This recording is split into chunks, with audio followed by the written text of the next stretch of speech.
What's up, PiMP fans? This is the PiMP Daily Dose for June 15th, brought to you by THQ's world-changing shooter, Homefront. And in case you can't tell, we're coming to you direct from E3 in LA. Coming up today, we prepare for invasion with Homefront, go deep down underground with Red Faction Armageddon, and explore the Warhammer universe with Dark Millennium Online. Plus, there's action with WWE Smackdown vs Raw and UFC Undisputed 2010. Stick around, this is massive. In the year 2027, the world is a very different place.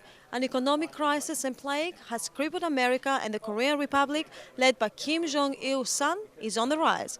First Japan, then Asia, and now onto America. The first battle has been lost, but the war is just beginning. An intense single-player campaign includes loads of innovative features, including the new drama agent, which brings the action directly to you.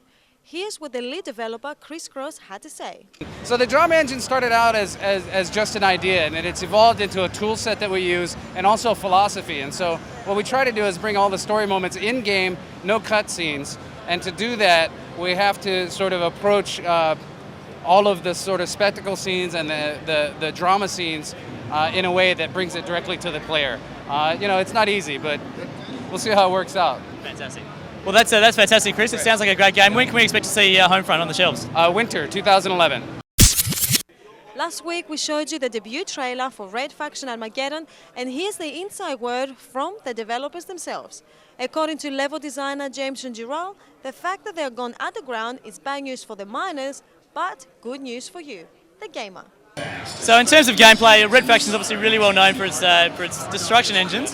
Is that going to be carried through in Armageddon? Oh, absolutely. We want to take it up another level. The good thing about going underground is now you've got the walls and the ceilings in close, destruction all around. And we're also building new tools for the player to have, like the magnet gun is one of the prominent ones. Heard about this one? Tell us a little bit about that. Yeah, it takes anything in the world and launches it anywhere else. The whole world just demolished by it. It is absolutely amazing to see. And so that's a sweet weapon. Whose idea was that one? That was a team effort. Everything's a team effort, right? Oh, very diplomatic, very diplomatic. So now in terms of the gameplay itself, I've heard that it's a bit more linear this time. They've taken away the open world style to make it a bit more story-driven, a bit more dynamic. Well, one of the things we found with Guerrilla was that there was a lot of downtime, moving in between the pieces of combat and things like that. We want to bring it all in a lot tighter. So you've definitely got plenty of options in the game, but bringing it in a little tighter, a lot more claustrophobic, and destruction all around you is an awesome experience. One of the world's most popular strategy card games, Warhammer 40,000 Dark Millennium, it's going online, getting its own MMO RPG sometime soon. Drawing on the deep Warhammer lore, the Imperium of Men, Orcs, and possibly some other races too, are set to battle it out in a world where there's only war. Although they've been pretty cagey on specific deeds at this stage, Visual Games creative director Joey Mudd did have some pretty cool things to say about life as a comic book artist at the same time. Usually, you're used to, in the Warhammer 40,000 universe, a more tactical, squad-based type deal.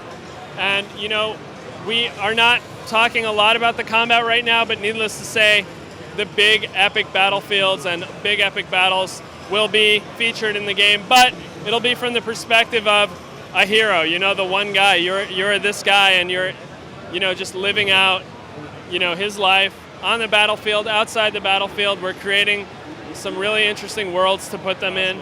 So if I'm a kid, I'm at school, I'm at university, I'm bored as crap in my lectures, and I'm doodling on my notepad. Is there a legitimate career path for something like that? That's what I did. I think most of my tests, I couldn't focus. I was just crazy in school. And most of my tests, I would not finish them, but on the back there'd be drawings of the Hulk and Spider-Man. It was cool. So I highly recommend it. Just don't bother with school. That's my advice.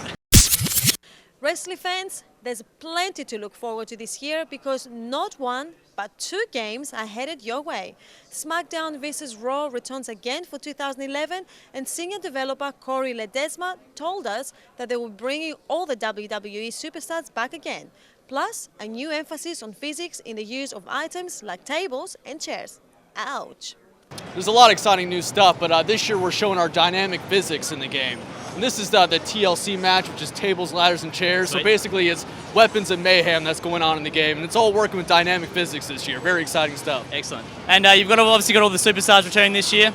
That's right, we have over 70 playable characters. Character customization is probably one of the most popular features in the game. We want you to be able to create everything, including yourself, superheroes, former wrestlers, these fine ladies, whatever you can imagine, basically you'll be able to create in our game. Superb. If you're looking for a more arcade-style Bashfest, WWE Allstars could be the game for you. This is a pick-up-and-play version, pitting insanely buff legends like The Rock against modern-day superstars like John Cena. And while we're on fighting games, THQ showed off more of UFC Undisputed 2010, squaring real-life UFC fighters off against each other on the console.